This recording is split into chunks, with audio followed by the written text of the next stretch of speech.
Good morning. हमने जो अपनी पिछली 2 क्लास थी वहाँ पढ़ा था सेंटेंस के बारे में। सेंटेंस किसे कहते हैं, कितने प्रकार हैं, और उसके बाद हमने सेंटेंस एसर्टिव और सेंटेंस इंट्रोगेटिव के बारे में पढ़ा था डिटेल में। Today we will study 3 more sentence, name imperative sentence, exclamative or optative sentence. As I told you before that the most important sentence are 2, which we have already studied, assertive and interrogative. But the 3s which we will study today, first is that imperative sentence. Sorry, number 3 कि हमने जो अभी तक पढ़े 2 assertive और interrogative जो सबसे important थे, लेकिन all the things are important in language. भाषा में सभी चीज अनिवार्य है। Because if we have to give order, if we have to request, if we have to advise to someone, we need imperative sentence. कि अगर हमें किसी आदमी को आदेश देना है, सलाह देनी है, निवेदन करना है, या कोई आदमी हमें कोई आदेश दे रहा है, सलाह दे रहा है, निवेदन कर रहा है, तो उन वाक्यों में जो वाक्य नंबर यूज करेंगे उसका जो होगा स्ट्रक्चर, वो होगा imperative सेंटेंस का। तो वो कैसे करेंगे, उसके लिए सीखना जरूरी है। तो नंबर जो 3 है उसका नाम है imperative सेंटेंस, जिसका हिंदी नाम है आदेशात्मक वाक्य। शब्द आदेशात्मक, तो इट मींस आप ये समझे कि केवल आदेश दे रहा है। उसका आपको इस प्रकार लेना है, जैसे कि डेफिनेशन है ए सेंटेंस that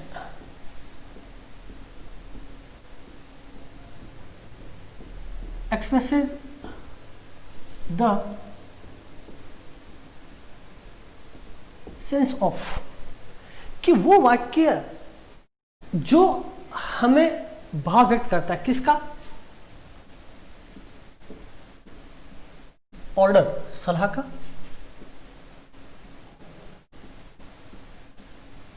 एडवाइस निवेदन का, या request, is called an imperative sentence.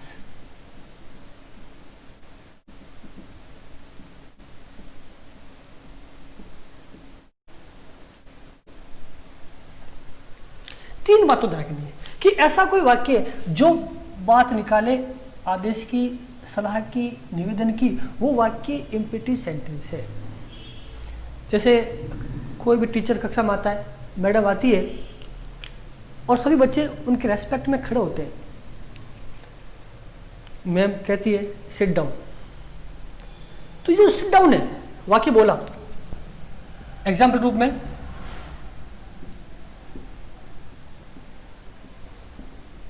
उन्होंने आपको आदेश दिया सिट डाउन, imperative सेंटेंस है। कई बार बच्चे शोर करते हैं तो मैम कहती है डोंट मेक ए नॉइस, आवाज मत करो, शोर ना करें, ये भी आपको आदेश है।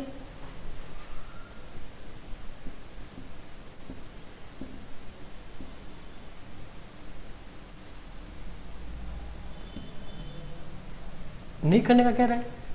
या कई बार हमें हमारे पिताजी हैं, बड़े भाई हैं, मैडम है, सर है, या कोई बड़ा आदमी हमें सलाह देता है, एडवाइस देता है कि मेहनत करो, बड़ों का आदर करें, सुबह जल्दी उठें, तो ये भी क्या है, इसी वाक्य में आएंगे। से कह सकता है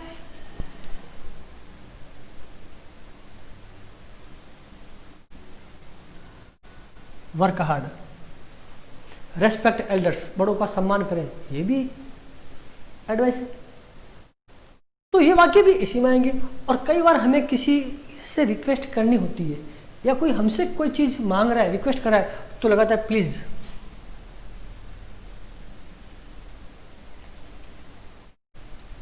please give me your pen.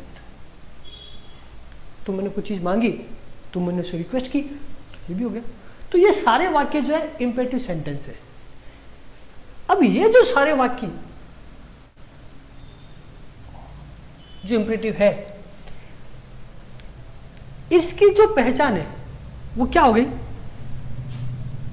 अब देखने बात में कि हमने जो अभी तक वाक्य सीखे थे असर्टिव, जिसके शुरुआत में आया था सब्जेक्ट, फिर सीखा इंट्रोगेटिव, वहां शुरुआत हुई या तो हेल्पिंग वर्ब से या डब्ल्यूएच वर्ड से।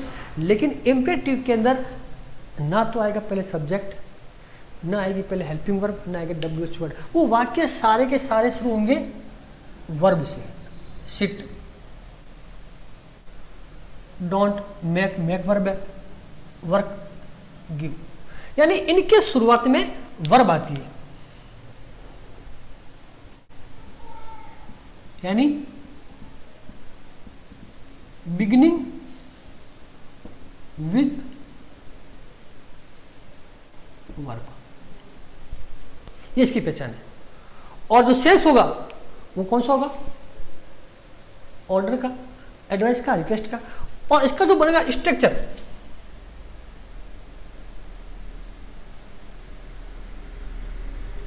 वो कौन सा होगा कि पहले वर्ब और ऑब्जेक्ट। बस ये इसका संरचना होगी, ये इसका स्ट्रक्चर या पैटर्न होगा। अब नेगेटिव है तो पहले डॉट लगा देंगे, लेकिन है वो वर्ब ही, ये होगा इसका स्ट्रक्चर। और इन वाक्यों में जो सब्जेक्ट है, देखना इन वाक्यों में कह रहा है सिट डाउन, इट मीन्स किसे कह रहा है? जो बात सुन रहे हैं, स्टूडेंट्स है, you. Don't make a noise, it means you. अगर इन वाक्यों में जो सब्जेक्ट है वो अंडरस्टूड होगा, जो बात हमें नोट रखनी है वो ये है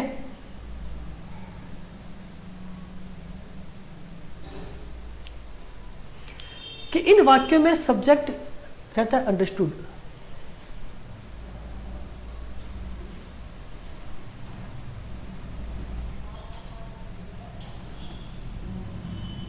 इन वाक्यों में सब्जेक्ट यू अंडरस्टूड रहता है।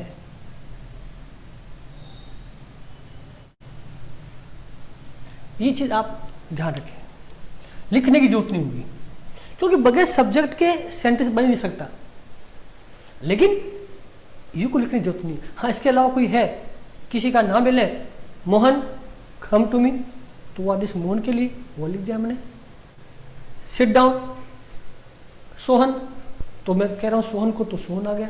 तो वो इस प्रकार अप्लाई हो सकते हैं। लेकिन अगर नहीं है, इट मीन सब्जेक्ट यू है। जैसे अपन देख लेते हैं एक वाक्य इस प्रकार से भी, जैसे किसी को देना है पर्टिकुलर किसी लड़के को, तो क्या करेंगे अपन? लिख देंगे मोहन, मोहन लगाया खोमा और कह देंगे कम हियर। यहां आना तो मोहन, तो याद मोहन के लिए हो सकता है कि मोहन शुरुआत में आ जाए या पीछे भी आ सकता है। तो ये वाक्य होगा इंपेरेटिव सेंटेंस। तो ये होगा सेंटेंस नंबर 3। तो इसका भी स्क्रीनशॉट ले लीजिए, क्योंकि मैं बार बार कह रहा हूं कि स्क्रीनशॉट ले लीजिए। इट मींस ये हमें लिखने हैं। वैसे पीडीएफ मिलेगी, लेकिन फिर भी नहीं आती है तो अपन इसी स्क्रीनशॉट को लिख के लिख देंगे। इंपेरेटिव सेंटेंस के बारे में पूरी जानकारी इसमें आपको मिल जाएगी।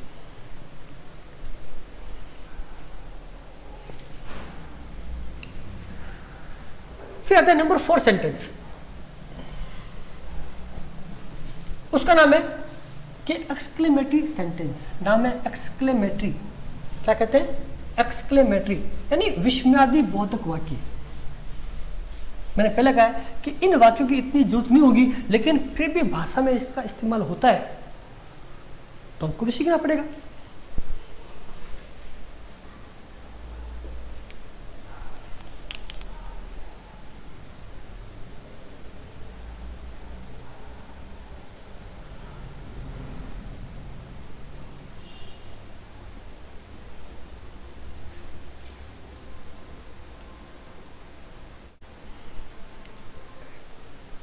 एक्सक्लेमेटरी सेंटेंस, एक्सक्लेमेटरी, एक्सक्लेमेटरी यानी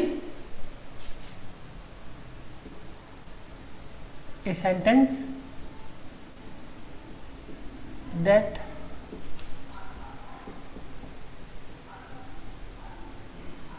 expresses the sense of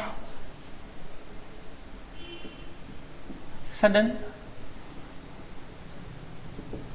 surprise, joy or sorrow is called an exclamatory sentences.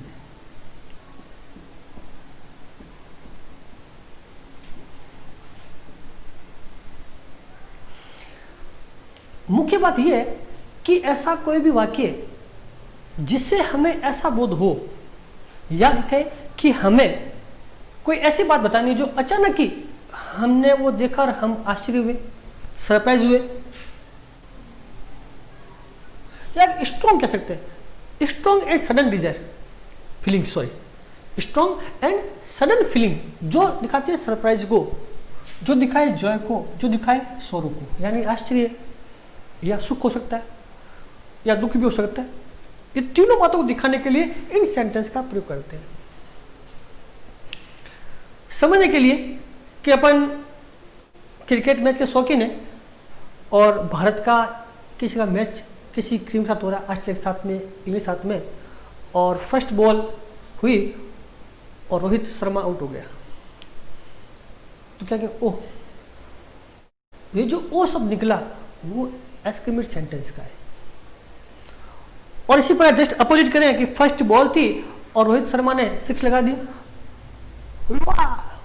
What A shot, ये भी क्या है, एक्सक्लेमेटरी सेंटेंस है। तो वो हमने सोचा नहीं, अचानक सिक्स लगाना फर्स्ट बॉल पे, अचानक आउट हो जाना, दुख भी हुआ, वो सभी इसी में आएंगे।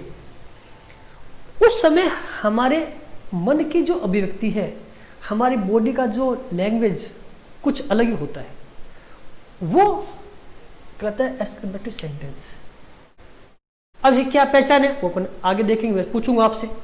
तो पहचान का जो कॉलम में आपने लिख रहा हूं, लेकिन लिख नहीं रहा हूं, बात मैं पूछूंगा आपको, वो आपको एंड में देख के बताना कि कौन सी बात आपने नोटिस की है कि उसकी पहचान हो गई। अब जैसे मैच शुरू हुआ और लगा दिया सिक्स, तो क्या बोलेंगे, what A shot, what a nice shot,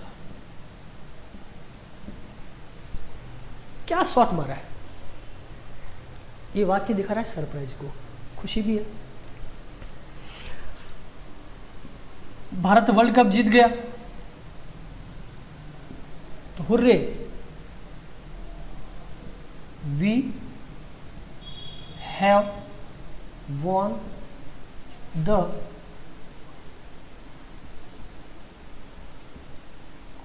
world cup.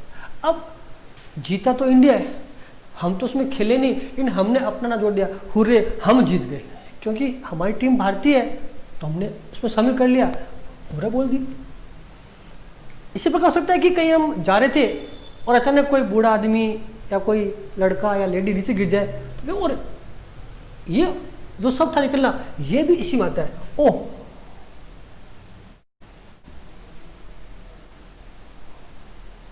The man has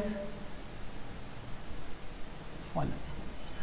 तो ये जो बातें हुई कि शॉट लगने की या मैच जीतने की या गिरने की, तो वो हमने सोचा नहीं, अचानक हो गया, वो सभी इसी में आएंगे।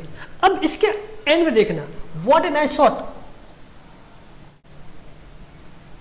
निशान देखें, हुर्रे के बाद देखें, ओ के बाद देखें, वर्ड से वैसे आगे चल गया, वाव, सुनेगा आपने शब्द,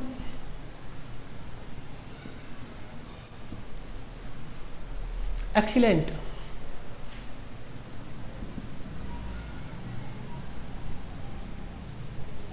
वंडरफुल, मार्वलेस, ब्यूटीफुल, ऐसे शब्द बहुत से जो इसी में ही आएंगे। अब पूछो इसकी पहचान क्या, कि हर वाक्य की पहचान आ रही है।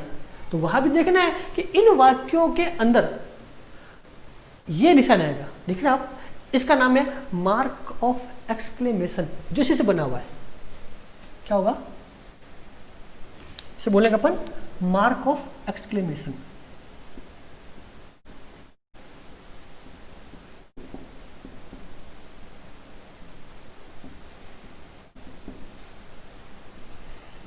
ये हमको याद रखना है, या मैंने कह दिया है कि जहां दिखाना हो strong and sudden surprise, Joy and surprise, वो वाक्य होगा एक्सक्लेमेटिव सेंटेंस। तो इसका भी लीजिए स्क्रीनशॉट, बार बार करने की जरूरत नहीं है, लिखना भी है, याद भी करना है, समझना भी है। ये लीजिए इसका स्क्रीनशॉट। अब फिफ्थ और लास्ट वन इज दैट, वो है ऑप्टेटिव सेंटेंस।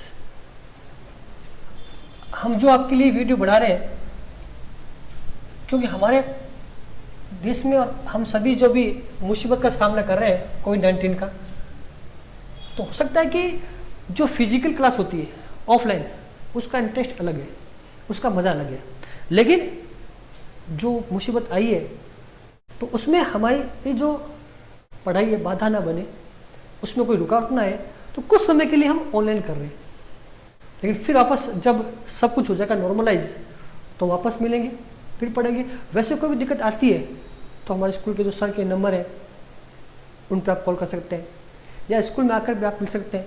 लेकिन सोशल डिस्टेंसिंग के जो नियम है, जो सरकार ने एडवाइस जारी की है, उसका भी आपको फॉलो करते रहना है। नेक्स्ट और लास्ट वन है, वो है आपके ऑप्टेटिव सेंटेंस। अब बात आती है कि सर सब वाक्य तो आ गए,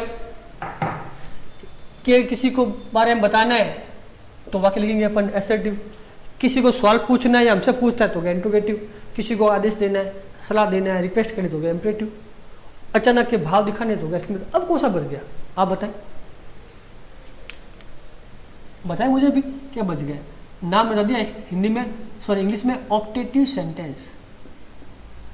कुछ याद आया आपको कि नहीं आया, कि और भी कौन सा वाक्य हो सकता है इनके अलावा, जो ना किसी के बारे में बताए, ना कोई सवाल पूछने का बोध कराए, ना किसी का आदेश का, सलाह का, निवेदन का, या सरप्राइज, जॉय, शोरों का। चलो अब मैं वाक्य बोल रहा हूं, वो समझना और बताना। अगर मैं कहूं गुड मॉर्निंग, गुड नाइट, ये कौन सा वाक्य है? रोज सुबह सवेरे उठते हैं तो अपने से बड़ों को अपन चरण स्पर्श करते हैं, तो वो हमको देते हैं आशीर्वाद, खूब पढ़ो लिखो, ये कौन सा सेंटेंस है? आपकी उम्र लंबी हो, या आपने अभी चैनल देखे होंगे रामायण महाभारत पर, ऋषि मुनि देते थे आशीर्वाद, यशस्वी भव, आयुष्मान भव, विजयी भव, ये कौन से वाक्य है? उन्हीं वाक्यों का नाम है ऑप्टेटिव सेंटेंस, जिसका हिंदी करें तो होगा अभिलाषा सूचक या कामना सूचक वाक्य। ये वो वाक्य है जो दिखाते हैं किसी को ब्लेसिंग करना, किसी को आशीर्वाद देना, किसी के लिए कामना करना, आशा करना, भगवान से प्रार्थना करना, या किसी से नहीं बनती है, दुश्मन है, तो उसके लिए अभिशाप भी देना। मैंने अभी कहा था कि महाभारत रामायण में ऋषि मुनि गुस्सा गया, दे दिया श्राप, जैसे अहिल्या को दिया पत्थर बन जाओ, वो श्राप था। तो वो भी इसी में आएंगे। तो क्या कहते हैं? A sentence that expresses the sense of wish या होप, या कह दूं मैं ब्लेसिंग, आशीर्वाद का, या भगवान से प्रेयर का, या कर्ष, कर्ष यानी अभिशाप, श्राप, is called an optative sentence।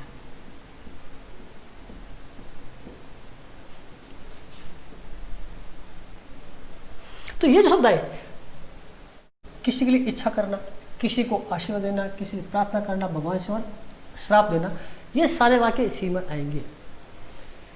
अब इसके भी जो स्ट्रक्चर है वो अलग है, अपन आगे बात करेंगे। अब वाक्य देखना कैसे बनते हैं। जैसे आपकी उम्र लंबी हो तो मे यू लिव लॉन्ग, ये हमने किसी के लिए विश किया, होप किया, किसी को आशीर्वाद दिया। प्रार्थना करते हैं may God help you in this trouble, कि इस मुसीबत में भगवान तुम्हारी सहायता करे, भगवान से प्रार्थना कर रहे। तो ये भी इसी मारा है। या कहीं किसी को देना श्राप, जिससे बनती नहीं है, कोई दोस्त है, मोहन है, सोन है, तो कहते हैं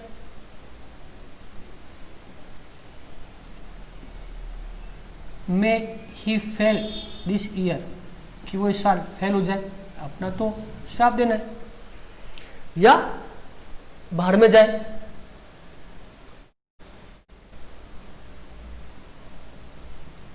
मे यू गो टू हेल, ये भी वाक्य इंपेरेटिव है। तो विश करें, किसी के लिए होप करें, किसी को ब्लेसिंग दें, कोई प्रार्थना करें, वो सारे इसी में आएंगे। अब आप बताइए क्या पहचान, क्या विशेषता है। शुरुआत देखिए किससे हो रही है, सब में क्या आ रहा है, मी मी मी मी। इट मीन्स जो पहचान होगी वो क्या होगी, अपने खरीदते।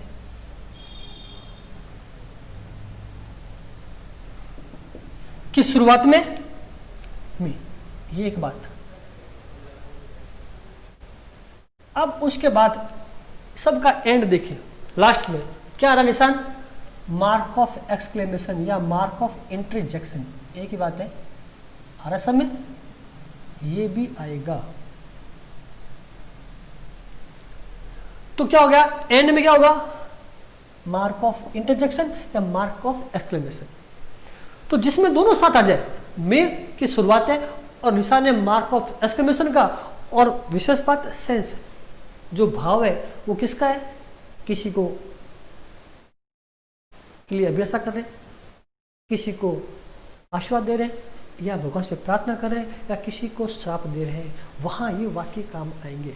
और इसका जो स्ट्रक्चर बन रहा है वो क्या बन रहा है, देखने के लिए आपको बताएं तो बताएं मुझे।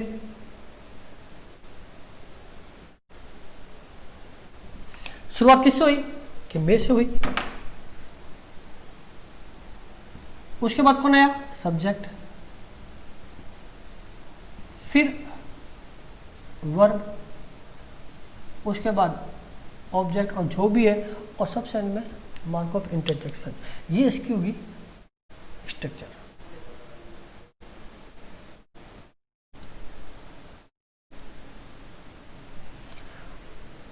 वैसे मैं पहले कहा कि अपन बोलते हैं गुड मॉर्निंग,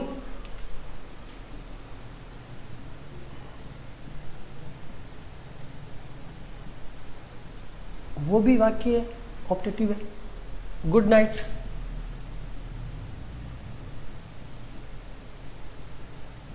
किसी का बर्थडे आ गया, हैप्पी बर्थडे, हैप्पी दिवाली।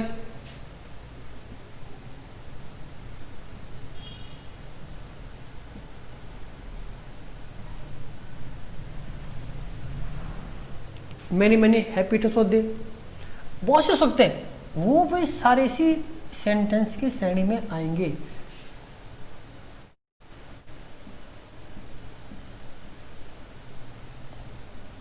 और इनके अंदर भी मार्क ऑफ एक्सक्लूशन या लगा फुल स्टॉप तो चलता है। तो ये जो सारे वाक्य ये कहलाएंगे ऑप्टेटिव सेंटेंस। तो इस प्रकार हमने जो अपना चैप्टर शुरू किया था सेंटेंस, जो मैंने पहले कहा है, इंपॉर्टेंट इसलिए क्योंकि हमारी जो बुक का जो फ्रेमिंग हुआ है वो सेंटेंस ही हुआ है। तो ये हमें जाननी चाहिए। अब जब भी किताब पढ़ते हैं तो हमें देखना है कि जो सेंटेंस रीड किया है वो कौन सा है, असर्टिव है या इंट्रोगेटिव है या इम्परेटिव है या एक्सक्लेमेटिव या ऑप्टेटिव, वो हम खुद सोचें। और मैंने पहले कह दिया है कि सबसे इंपॉर्टेंट है असर्टिव और इंट्रोगेटिव। जो ही कोई चैप्टर एंड होगा उसका एंड में जो क्वेश्चन पूछे जाएंगे वो सारे इंट्रोगेटिव होंगे और उनके जो आंसर देंगे वो बनेंगे असर्टिव में। हाँ, लेकिन किताब में उनके अलावा भी सेंटेंस मिलेंगे हमें, वो होंगे इम्परेटिव के, एक्सक्लेमेटिव और ऑप्टेटिव के, क्योंकि ये जो लिखने वाला है अपना सेंस दिखाएगा और सेंस के लिए उनका यूज करेगा। इस प्रकार ये चैप्टर अपना पूरा हो गया। जो नेक्स्ट क्लास होगी वहाँ पर हम कुछ वाक्य लेंगे और उन वाक्यों को मैं लिखूंगा और अपन डिस्कस करेंगे कि ये सेंटेंस कौन सा है जो आपको बताना है। तो अपन एक दो एक्टिविटी करेंगे कि ताकि इस चैप्टर की जो मूल थीम हमारे समझ में आ जाए कि मूल बात क्या है। और कोई भी प्रकार का डाउट है तो आप अवश्य पूछें, कोशिश करेंगे कि आपकी हर डाउट को सॉल्व किया जाए। अगर आपने वीडियो को ध्यान से देखा है तो मैं कह सकता हूँ कोई डाउट रहेगा ही नहीं, क्योंकि इतना कोई लेंदी, इतना डिफिकल्ट चैप्टर है ही नहीं जो आपकी समझ में नहीं आए। और आप भी तो इंटेलिजेंट है, लेकिन जरूरत है थोड़ा सा ध्यान लगाएं, थोड़ा समय दें और वीडियो को शुरू से एंड तक देखें, तब हमें सारी बातें जानकारी आएगी। बेनिफिट हो रहा है तो आप भी देखें, वीडियो को बार बार देखें, 2-3 बार देखें नहीं आए तो, और अपने दोस्त को भी कहें कि वीडियो को देखें। थैंक यू, धन्यवाद।